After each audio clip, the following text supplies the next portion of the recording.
नमस्कार. बघा, polity articles रटाळ पद्धतीने पाठ करण्याची पद्धत सोडून द्या आणि आता जरा अशा प्रकारे थोडं वेगळे भन्नाट ट्रिक्ससह पॉलिटी आर्टिकल्स लक्षात ठेवण्याची भन्नाट ट्रिक्स पहा.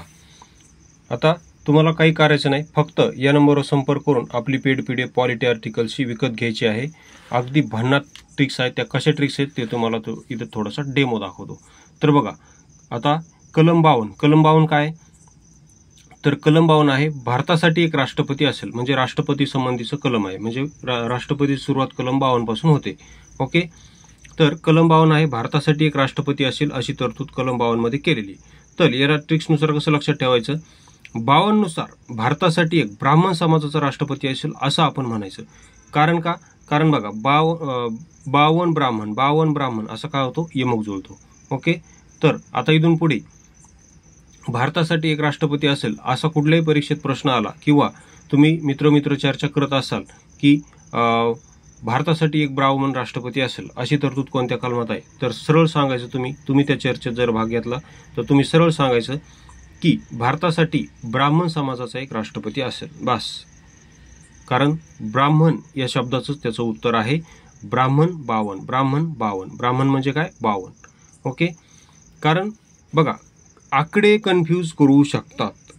आकडे काय करतात, कन्फ्यूज करतात. नेमकं 52 मध्ये आहे का, 53 मध्ये आहे का, 54 मध्ये आहे, नेमकं राष्ट्रपती पद कशात आहे, आकडे कन्फ्यूज करतात. मात्र तुम्ही एखादा शब्द घेतला, आता ब्राह्मण शब्द कसा आहे, युनिक आहे, एकमेव आहे का नाही. ब्राह्मण हा शब्द जगात एकमेव आहे का नाही. त्यामुळे शब्द आकड्यापेक्षा शब्द हा कन्फ्यूज होत नाही, एवढं लक्षात ठेवा. त्यामुळे भारतासाठी एक ब्राह्मण समाजाचा राष्ट्रपती असेल एवढंच लक्षात ठेवायचं तुम्हाला. त्यानंतर कलम 57 बघा, कलम 57 काय, राष्ट्रपती परत कितीही वेळेस निवडणूक लढू शकतात. राष्ट्रपती परत कितीही वेळेस निवडणूक लढवू शकतात. राष्ट्रपती परत कितीही वेळेस निवडणूक लढवू शकतात. ओके, तर याची ट्रिक्स कशी लक्षात ठेवायची बघा. याची ट्रिक्स अशी आहे की ह्या 57 मध्ये शेवटी 7 आहे ना, ह्या 7 वरून आपल्याला ट्रिक्स घ्यायची.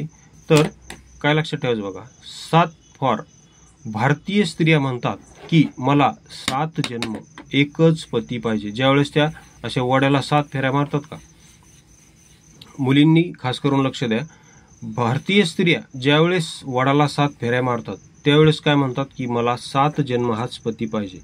मग तो त्यांना मारणारा असो, त्यांना तो बेवडा असो, दारू पिऊन येणारा असो, पत्ते खेळणारा असो, कसाही असला तरी त्या काय म्हणतात, दरवर्षी वडाला फेरा मारताना काय म्हणतात की मला 7 जन्म हाच पती पाहिजे, म्हणजे पाहिजे असं ते म्हणतात. ओके, तर असं लक्षात ठेवा. त्यावरून 7 जन्म तोच पती पाहिजे, म्हणजे परत तोच पती पाहिजे. मग भारतासाठी परत राष्ट्रपती एकच निवडणूक लढू शकतो कलम 57 नुसार.